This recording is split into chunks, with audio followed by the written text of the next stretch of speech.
yo les vengo a platicar sobre el futuro de la Ciudad de México y sus ajolotes. Bueno, para entrar en contexto, pues ¿cuál es la situación en la Ciudad de México?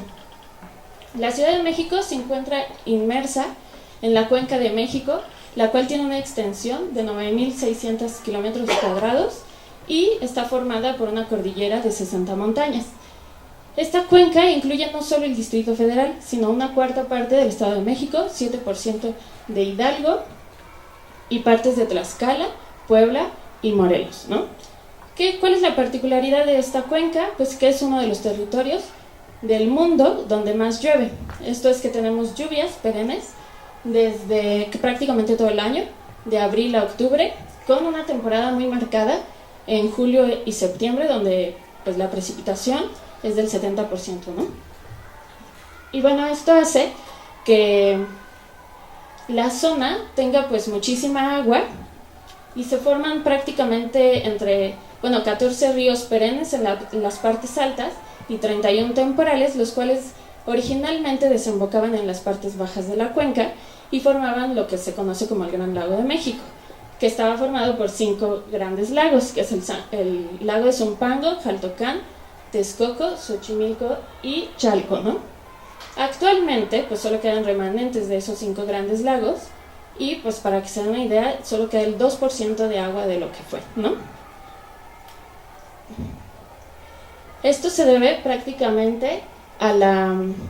Pero ahí no se va a ver la animación. Bueno, era una imagen muy impresionante lo que traía yo, porque se veía cómo va creciendo la zona urbana y prácticamente empieza con un puntito aquí y termina a principios de siglo. A ver si se puede ver. Pero es muy... Ahí van a ver cómo empieza con este puntito y fíjense en el año, ¿no? Y cómo va creciendo la mancha urbana. De hecho, se prevé que para el 2040 la Ciudad de México se va a fusionar con Tláhuac, con Pachuca, Toluca, Cuautla y Cuernavaca, y va a formar una megalópolis de 35 millones de habitantes que va a incrementar prácticamente la demanda de agua al doble, ¿no? Entonces, este crecimiento de la zona urbana, pues nos aumenta la presión hacia las zonas de suelo de conservación. Aquí ya no se ve. Y bueno, todos estos puntitos que ojalá medio alcancen a ver, son asentamientos irregulares que están en el suelo de conservación.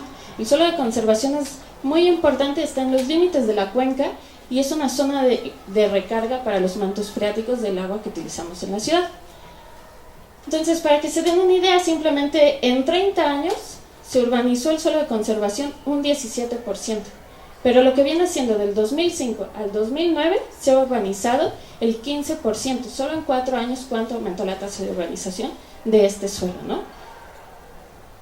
Y bueno, siguiente. Entonces, ¿qué es lo que nos lleva a esto? Que esta es pues la cuenca. Ojalá les voy a pedir que se lo imaginen y cualquiera, si quieren, les puedo pasar después la presentación.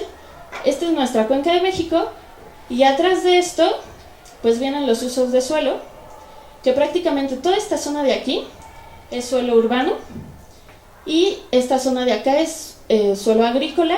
Pues ya hay unas partes, y esta es la zona del suelo de conservación que yo les estoy comentando, ¿no? ¿Qué podemos ver? Que en la zona urbana prácticamente la infiltración es muy muy baja. Entonces esto con algunos modelos que hemos corrido podemos determinar cómo va cambiando la infiltración de la cuenca conforme va cambiando el uso de suelo. Obviamente, conforme va aumentando la cantidad de asentamientos urbanos y se va perdiendo el uso de suelo agrícola, va cambiando la infiltración del agua. Y con el cambio climático, pues se potencializa toda esta falta de infiltración. Obviamente eso nos lleva a que también el riesgo de inundación es mayor, porque obviamente si se pierde la infiltración, pues también hay un riesgo mayor de que se acumule el agua y las inundaciones sean más severas, ¿no? En términos generales, todo esto hace que nuestra vulnerabilidad como ciudad aumente y seamos más susceptibles a sufrir los estragos de eventos climáticos externos y a desastres naturales. ¿Cómo podemos contrarrestar esto? Pues con la conservación o la creación o conservación de las áreas naturales protegidas que ya tenemos, que prácticamente, pues un área natural protegida, no sé si sepan, pero es una porción de tierra o agua, es un decreto, se forman por decretos presidenciales y pues tienen regímenes especiales para el que regulan las actividades que ahí se desarrollan, el tipo de uso de suelo, y también preservan no solo la flora y fauna de nuestro país, sino también el patrimonio cultural que tenemos. Entonces, las áreas naturales protegidas de la ciudad ayudan a infiltrar el agua, reducen la velocidad del agua a las zonas bajas y regulan la temperatura ambiental. Particularmente en Xochimilco, el área natural protegida de Xochimilco, que es la que vamos a hablar después, pues además promueven diversidad biológica y cultural. Y bueno, pues ¿qué pasa con los ajolotes, ¿no? Pues bueno, como ya les comentaron seguramente en la presentación pasada, en el mundo existen alrededor de 6.700 especies de anfibios, ¿no? Y en México tenemos 364. Eso nos posiciona en el 5º lugar a nivel mundial por riqueza de anfibios. Pero no solo esto es importante, sino también la cantidad de endemismos que tenemos, prácticamente el 60%. Para que se den una idea, de las 16 familias que hay, por ejemplo, que hay de anfibios, 7 de esas 16, el 50% de sus especies son endémicas para nuestro país. Entonces, este endemismo hace que pues surjan medidas de conservación y políticas públicas. Pero hay una discrepancia en las normas oficiales de nuestro país y los organismos internacionales. Si se pueden ver, en nuestra norma oficial se consideran 6 especies de anfibios en peligro de extinción, mientras que bajo criterios internacionales como la lista roja, que ya les platicaron los de la presentación pasada, se consideran a 88 especies bajo la misma categoría, ¿no? Entonces ahí hay una discrepancia muy fuerte que nos muestra que las acciones de conservación no están siendo bien encaminadas. Y bueno, ¿cuáles son las causas de pues que las poblaciones de anfibios estén disminuyendo a nivel mundial? Pues son diversas, pero se pueden resaltar 4, ¿no? Las enfermedades, la introducción de especies invasoras y la contaminación y pérdida del hábitat. Y bueno, pues este es el ajolote que yo les voy a platicar, es Ambystoma mexicanum, es el ajolote de Xochimilco, pertenece a la familia Ambystomatidae, es endémica de América y en la cual hay 31 especies de salamandras distribuidas en un solo género, 17 especies se encuentran en México y el ajolote Ambystoma mexicanum es una de las 5 especies que tenemos en el país que presenta neotenia. Eso es que puede madurar en un estado larvario. Pues actualmente el ajolote de Xochimilco solo se encuentra en los canales de Xochimilco y Chalco, y Tláhuac, pero originalmente se distribuía en toda la cuenca de México. Pues tienen una época reproductiva, solo un pico en el año, es de diciembre a febrero y pueden llegar a poner hasta 1000 huevos en distintas puestas. Las larvas van a eclosionar entre los 11 y 16 días y en su hábitat natural solo alcanzan a vivir 6 años. Ecológicamente en el ecosistema es muy importante porque originalmente era el depredador punta, lo cual significa que regula todas las poblaciones de los demás organismos, ¿no? Y evita que se formen plagas y mantiene el ecosistema en un equilibrio dinámico. Y bueno, ¿cuál es la historia del ajolote? Pues fue descubierto por Alexander von Humboldt, que se lo lleva, lo apasiona por su aspecto físico, se lo lleva a París, donde Cuvier lo estudia, queda maravillado y pues de ahí pues se vuelve famoso, ¿no? El ajolote. Pero sin embargo le cuesta mucho trabajo clasificar a este animal. ¿Por qué? Porque es una salamandra pero se ve como renacuajo y cuando es adulto, pues esto es una salamandra y el ajolote nunca se ve como esto, bueno, al menos el de Xochimilco, por la antena que ya les platicaba, y en cambio, pues así se ve siempre, ¿no? En realidad solo no deja de ser una larva que lo único que hace es aumentar en tamaño, ¿no? Y de hecho la hipótesis sobre el ajolote es que una salamandra va a tener una tasa de crecimiento y de cambio morfológico igual, mientras que el ajolote solo va a tener su tasa de cambio morfológico va a ser más lenta que la tasa de crecimiento. Entonces, pues prácticamente como ven aquí, pues mientras a la salamandra ya le están saliendo las 4 patitas, el ajolote apenas va por las delanteras, ¿no? Entonces, de alguna forma se puede decir que el ajolote rompe el concepto de progreso en la evolución y demuestra que se puede evolucionar para cualquier lado, ¿no? Y no solo eso, pues el ajolote tiene la particularidad o la maravilla de que puede regenerar tejidos, en este caso piel, extremidades, todas las patas y la cola las pueden regenerar, y órganos internos, ¿no? O sea, se ha visto desde corazón, pulmones, ojos y hasta cerebro, ¿no? Que pueden regenerar. Pero ¿qué pasa con el ajolote y Xochimilco? ¿Y cuál es la situación que hay en Xochimilco respecto a esto? Pues como ya les comentaba, pues tenemos en Xochimilco 3 de los problemas que les comenté al principio. Uno va a ser la pérdida de hábitat. Aquí no se ve muy bien, ¿verdad? Pero la idea era que esta es parte del área natural protegida y lo que vemos aquí es unos asentamientos irregulares. Todo este manchón se está expandiendo hacia el centro del polígono del área natural protegida y con eso está desapareciendo el hábitat del ajolote. Además, ¿qué conlleva este manchón? Que haya eventos de las descargas directas de las aguas grises de las casas van hacia los canales y contaminan el agua. Y también tenemos un cambio del uso de suelo, que se ha perdido el uso tradicional de la tierra, de la chinampería, y se han empezado a establecer invernaderos, los cuales compactan la tierra y además utilizan una gran cantidad de agroquímicos, los cuales se desechan directamente a los canales y contaminan también el agua. ¿Cuáles son los efectos? Pues se ha visto que los huevos de ajolote no eclosionan o las larvas nacen con malformaciones, ¿no? Bueno, no, regresa, por favor. Y bueno, como segundo problema, pues ya les comenté la contaminación del agua, pero además, en los años 50, lo que pasó es que para traer el agua potable de los manantiales de Xochimilco a la Ciudad de México, específicamente al centro por la zona de Chapultepec, se construyó un acueducto que fue para pues llevarse todo el agua de Xochimilco. ¿Qué es lo que pasó? Pues llegó prácticamente a la sequedad del sistema, hubo un movimiento social de la gente local para restaurarles el agua, pero pues ya obviamente tenían que satisfacer la demanda de agua de la ciudad.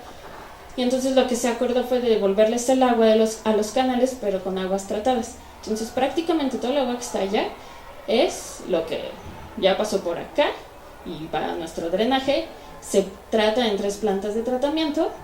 La principal es la del Cerro de la Estrella y se devuelve a los canales. Entonces el agua, pero no se le da más que un tratamiento terciario. Eso es que no tiene tratamiento biológico, entonces está lleno de, digamos que heces fecales, ¿no? Y bueno, eso es un gran problema. Y la otra es la introducción de especies exóticas. En Xochimilco lo que ha pasado es lo que pasó en los 80s fue que como un programa para fomentar el desarrollo económico de la gente local, decidieron introducir 2 peces, la tilapia y la carpa. Estos peces son muy voraces y crean desplazamiento de las especies nativas en el sistema. Entonces, ¿qué pasa con el ajolote? Pues se pueden comer desde sus huevos hasta las larvas y son fuertes competidores por el alimento, entonces lo han desplazado. Esos son los 3 problemas que hay en Xochimilco respecto al ajolote. Y bueno, esos tres problemas han causado esto. En 1998 se tenía que había 6.000 organismos por kilómetro cuadrado. Para el 2008 ya solo había las estimaciones 100 ajolotes por kilómetro cuadrado. Entonces, la tasa de extinción de las poblaciones es muy fuerte. Y pues el último censo que se hizo hace como 2 años, pues ya era menos de un ajolote por kilómetro cuadrado, ¿no? Al menos en canales principales. Y esto pues no es algo preocupante, ¿no? Ya, siguiente, por favor. ¿Y por qué a nivel cultural, por qué es importante el ajolote? Pues el ajolote viene en la mitología azteca, era el gemelo de Quetzalcóatl y representa el agua, movimiento, el monstruo y la dualidad del mundo. Aparece como el dios que no quería morir.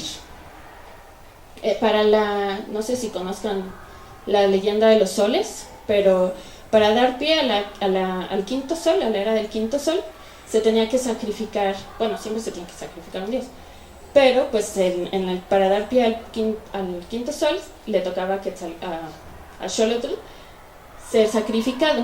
Él se rehúsa, escapa del verdugo y en ese proceso de huir se convierte primero en un maíz de 2 cañas, después en un maguey de 2 cuerpos y termina en un pez monstruoso, o sea, le llaman pez, pero no es un pez, en el agua, ¿no? Y es ahí donde lo encuentra el verdugo y lo asesina, ¿no?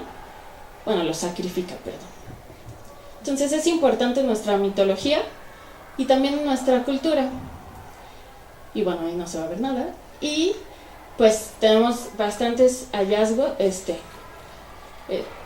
bueno, siguiente, que nos van a mostrar la importancia que había, ¿no? Y por ejemplo, también el ajolote está ligado a la primer patente de una mujer en México,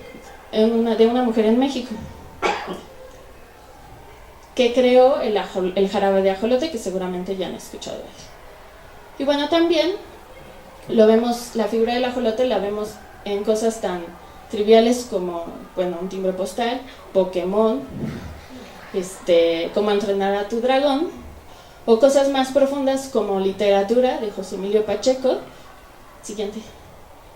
Roger Batra, que pues todos ellos, Julio Cortázar, que todos ellos se han quedado encantados, enigmados por esta especie y por las particularidades de esta especie, ¿no? Y la relación que tiene con nuestra cultura ancestral, ¿no? Entonces, la extinción de las especies no solo causa efectos en el ecosistema, sino también puede significar la extinción de la cultura. Y bueno, pues entonces es como, si se dan cuenta, el ajolote es una especie muy carismática, lo cual nos sirve para establecer que sea una especie bandera. Bueno, porque para conservar el humedal de Xochimilco y todos los servicios ecosistémicos que ya les mencioné, como la recarga de agua y que regula el clima local. Si Xochimilco no existiera, la temperatura de la ciudad aumentaría prácticamente 1 grado centígrado. Y bueno, me voy a adelantar. Y bueno, los programas para conservar Xochimilco que hemos realizado como laboratorio, pues es la reducción de peces exóticos, de la carpa y la tilapia que les decía, y la creación de refugios. Estos refugios son zanjas que se encuentran alrededor de las chinampas, en las que se ha visto que aplicamos biofiltros que ayudan a mejorar la calidad del agua e introducimos ajolotes y otras especies nativas como el acosil y el charal, y ayudamos a restablecer la estructura trófica. Se ha visto que los ajolotes introducidos en los refugios pues mejoran sus condiciones físicas, son animales más saludables que los de una colonia en cautiverio, y además hemos tenido la experiencia exitosa de ya tener, bueno, llevan 4 generaciones de ajolotes nacidos, bueno, procreados y nacidos ya en vida silvestre. Y bueno, esta estrategia de conservación, este es el panorama actual de las chinampas, ¿no? Pues no se ve muy bien, pero lo que se está viendo es una pérdida del uso tradicional agrícola, Y entonces surge la intención de juntar la conservación del ajolote con la chinampería, crear un binomio chinampa-refugio y crear los refugios alrededor de las chinampas productivas y hacer un cambio en el uso de agroquímicos, ¿no? O sea, es un compromiso. Si tú tienes un refugio, pues no vas a utilizar agroquímicos. Y bueno, pues todo esto nos ha ayudado a conservar no solo al ajolote, sino a otras especies nativas. En los refugios simplemente, bueno, los charales y los acosiles, como ya les dije, se introducen, pero hemos visto ya ranas esta es rana Moctezuma, que también se encuentra en peligro de extinción, ¿no? Y bueno, pues todo esto para decirles que obviamente el futuro del ajolote está ligado al futuro de Xochimilco y el futuro de nuestra ciudad también está ligado a Xochimilco. Entonces en un ciclo esta cosita daba vueltas y entonces es un ciclo de retroalimentación en lo que todos los factores son importantes. Gracias. ¿Alguna duda?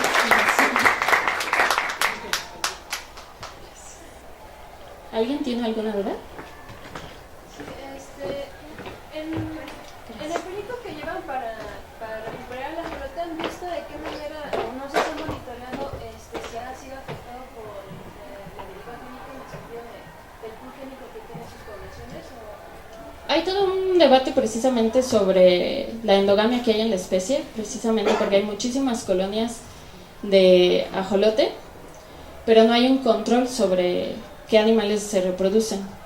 Y por ejemplo en Xochimilco hay bastantes sumas, y a veces liberan animales. No sé si han escuchado sobre los esfuerzos de la UAM para liberar masivamente ajolotes en Xochimilco, y liberan por ejemplo 3.000 animales. Esos 3.000 animales pues son prácticamente o hermanos o primos, y no hay un esfuerzo hasta ahorita de realmente saber más bien el pool genético de los animales que se tienen, ¿no? Entonces es un esfuerzo monumental, obviamente, porque necesitarías colectar muestras de todas las colonias y empezar un programa realmente bien de conservación, ¿no? Para saber qué animales puedes reproducir. Sí. De hace tiempo que se empezó a considerar el ajolote como un animal en peligro de extinción a la actualidad. Sí ha habido una mejora pues en la cantidad de ajolotes, porque no sé, hace poco iba a Xochimilco y nos platicaban que pues, ya no era tan preocupante el estado del avistoma mexicano, sino que ahora preocupaba más otros avistomas que están como en mucho más riesgo y que no se están tomando en cuenta. Sí, ciertamente prácticamente todos los ajolotes neoténicos, o incluso todos los ajolotes que tenemos en el país, están en alguna categoría de riesgo. En cuanto al ajolote de Xochimilco, el ambistoma mexicano, ha habido una campaña mediática enorme que le ha favorecido, en el sentido de que se ha invertido muchísimo dinero para conservarlo. Cuando te dicen que la extinción del ajolote ya está, o sea, ya se salvó, pues eso no es cierto, porque los datos te muestran que al menos en vida silvestre no existe, ¿no? O sea, no hay datos. Yo participé en el último censo y no nos salió, o sea, estuvimos trabajando 4 o 5 meses y no sale ningún animal, ¿no? Entonces fue un esfuerzo masivo, ¿no? Entonces, ¿qué es lo que pasa cuando dicen que el ajolote o sea, ya no debería de estar en peligro? Pues es porque es muy fácil reproducirlos en cautiverio. Entonces es lo que les comentaba, realmente hay muchísimos animales, pero ni se sabe cómo está la genética de esos animales. Y pues es como los casos de los zoológicos, pues ahí tienes los animales, pero ¿de qué te sirve si no tienes el hábitat, no? O sea, esa es la controversia, ¿no? ¿Alguien más?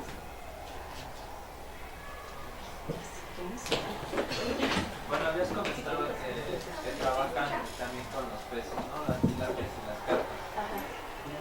Bueno, mi pregunta es, ¿cada cuánto trabajan con ellas?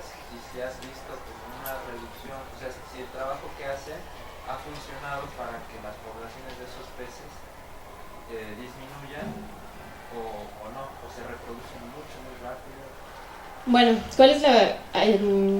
Sí ha habido, es un programa que ya tiene varios años. Empezó el laboratorio participando y afortunadamente formó un buen grupo de pesca que ya sigue solo, ¿no? Ya no necesita como el financiamiento de los proyectos que uno genera, ¿no? Y ellos trabajan directamente con la delegación y han seguido con el programa de extracción de especies exóticas. ¿Qué es lo que pasa?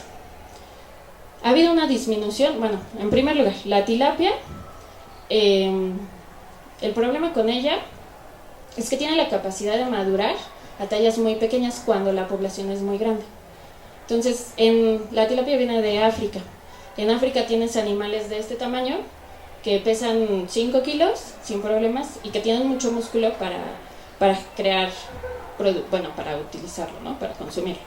Sin embargo, tiene la capacidad de cuando la densidad es muy alta, disminuye su tasa reproductiva. Entonces aquí en Xochimilco se están reproduciendo a los 10 centímetros, a los 12 centímetros de longitud. ¿Qué pasa? Pues no te puedes comer ese pez, ¿no? Entonces ese pez se vuelve inservible. Entonces lo único que se hace con los peces que se extraen es hacer harina de pescado. Pero falta un comercio de esa harina de pescado, ¿no? Entonces es un problema complejo.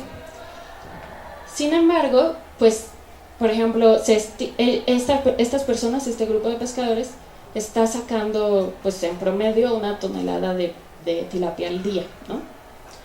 Se estima, con los trabajos que se han hecho, que hay en los canales 900 toneladas de tilapia. Entonces, es un programa a largo plazo que, como todo que está financiado gubernamentalmente, pues está a expensas de los cambios administrativos, y entonces en esos periodos pues se deja de pescar. ¿Y qué pasa con la tilapia? Pues hay como un rebote en la población, ¿no? Entonces cuando sí le bajas muchísimo, pero dejas de pescar y entonces rebota, ¿no? Entonces es como un estira y afloja, pero sí los resultados han sido positivos, ¿no? Porque pues se sigue trabajando y, por ejemplo, las tallas que se registran ahora ya son un poco más grandes, ¿no? Entonces más o menos se está moviendo el promedio para que logren crecer un poco más y ya se puede utilizar ese pescado. Vinculado con lo que dices, el tema de si están contaminadas, porque decías que el agua pues, es tratada, entonces había escuchado también que si bien se extraen un montón de toneladas, pues también se puede comercializar por este tema, igual en las hortalizas, en algunos casos. Efectivamente, el problema de contaminantes tanto en hortalizas como en los peces pues es un factor importante. No tengo autorización para mandarle los resultados, no, pero sí se han observado metales pesados en vísceras, que es igual que parásitos, pero pues precisamente como solo hasta este punto solo se ha registrado en esos y no en músculo, pues se puede comercializar, ¿no? O sea, se cumple con... Y en cuanto a hortalizas, pues los estudios que se han hecho sí también presentan metales pesados, coliformes, pero pues todo, al menos los que son producidos bajo técnicas tradicionales de chinampería, que eso es rotación de cultivos, no utilización de agroquímicos, pues esos están por debajo de la norma. O sea que es más sano comerte algo de una hortaliza producida tradicionalmente que algo que viene de afuera, ¿no? Más o menos, ¿en cuánto tiempo se estima que se pueda regularizar otra vez la especie? ¿Se estima que qué? Que se pueda otra vez que aumentar la población. ¿Aumentar la población? Pero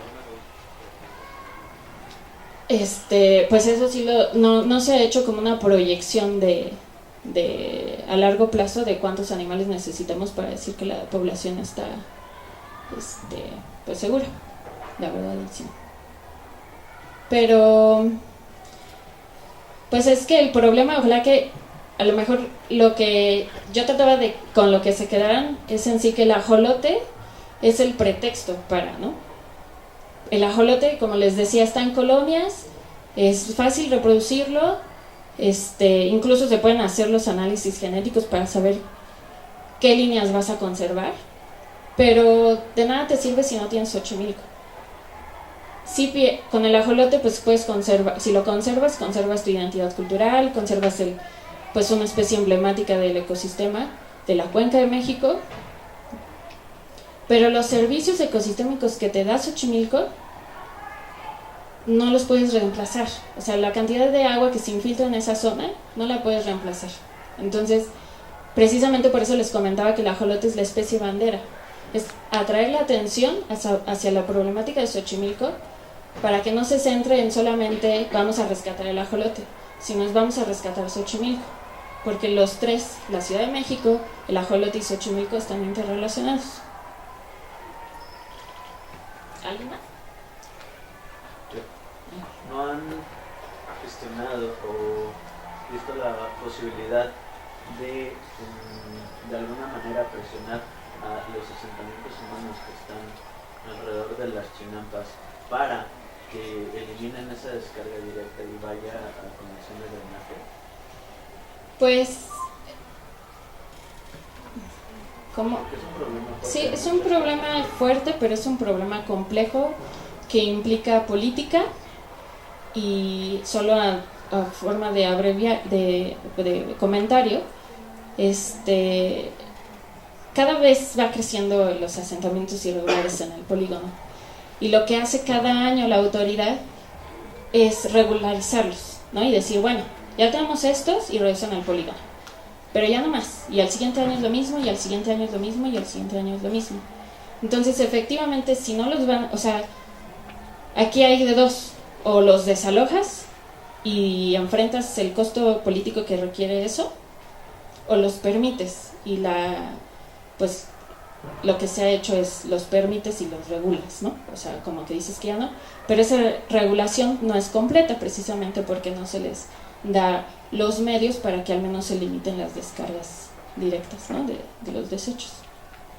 Bueno, a mí me pareció muy interesante lo que comentaste sobre el agua, sobre la recarga de agua que se realiza en Xochimilco, no solo es hacia el lago de Xochimilco, sino también hacia el lago de los Reyes Aztecas que ya está. Ajá, toda la zona. Ajá, y no hay algún tipo de trabajo justamente en el mejoramiento de este ciclo de tratamiento de aguas para que el agua que se inyecta a este sistema pueda mejorar su calidad, no solo a nivel local con los biofiltros que supongo que están trabajando, sino de manera ya generalizada, que pudieran ser más efectivos. Digo, ahí a lo mejor la política de asentamientos urbanos es más costosa políticamente que invertirle un poco a la parte del tratamiento de aguas, que aparte podría ser pues benéfico para toda la ciudad, ya que el agua tratada se usa para regar la vegetación de los segundos pisos y todas estas cochinadas que se en la ciudad, pero bueno, podría también establecerse como un punto, ¿no?, a favor del tratamiento de Xochimilco.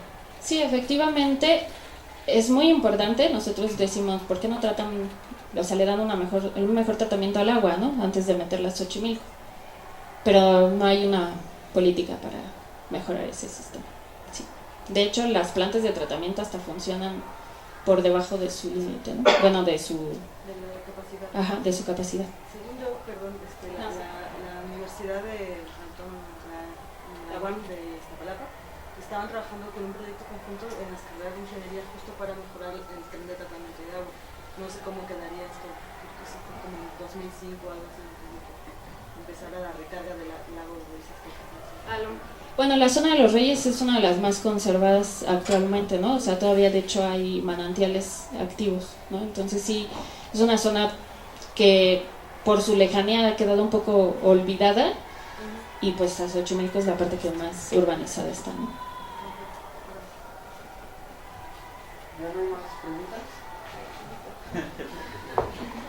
Bien, me parece muy interesante esa parte completa en la que se está tomando en cuenta la recuperación del complejo Xochimilco, que también incluye la parte social. Entonces, mi pregunta es qué tanto se ha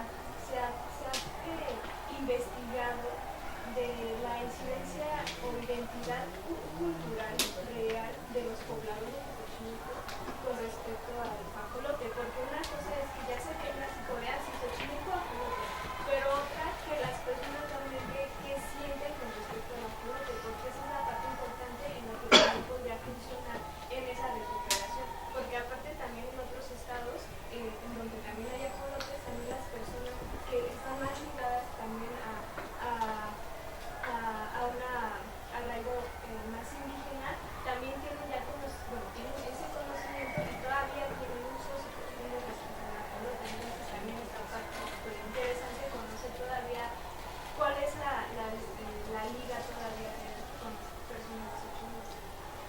Sí, es mi proyecto de doctorado.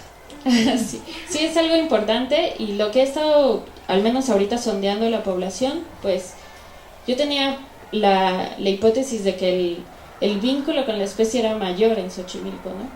Pero realmente lo que me he encontrado es que hay muchísima indiferencia y la gente lo ha aceptado así como, pues ya no hay ajolote. Antes me iba a pescar y sacaba una cubeta en media hora, ¿no? Llena de ajolotes, y ya no hay, pero pues ya no hay, ¿no? O sea, realmente no tienen un vínculo ni con la especie.